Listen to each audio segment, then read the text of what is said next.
Delivery అయిపోయిన వెంటనే మీకు పాలు రావట్లేదండి మేడం అని చెప్పి ఇమీడియట్ గా ఫార్ములా మిల్క్ డబ్బా తెస్తున్నారా? మీరు ఒక పెద్ద ఫార్ములా ట్రాప్ లో పడుతున్నట్టు డియర్ మదర్స్. నమస్తే, నా పేరు doctor Shravan Krishna Reddy, pediatrician and neonatologist. Delivery అయిన వెంటనే హాస్పిటల్లో చాలా ప్రెషర్ ఉంటుంది.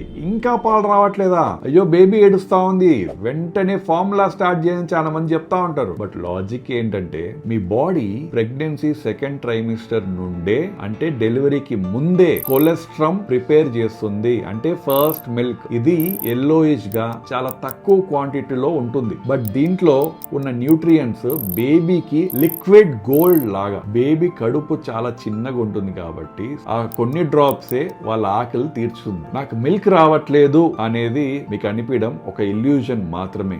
నాలెడ్జ్ లేకపోతే ఇలాంటి అన్నెసరీ భయాలు ఎక్కువ అవుతాయి. అండ్ మీరు ఆ ఫార్ములా సైకిల్లో struck అవ్వద్దండి. Trust your body and trust the science. Me delivery అప్పుడు ఎవరైనా మిమ్మల్ని ఫార్ములా కోసం ఫోర్స్ చేశారా? Comment gold and share your story. Signing off, doctor Shravan Krishna Reddy, pediatrician and neonatologist. See you in the next reel.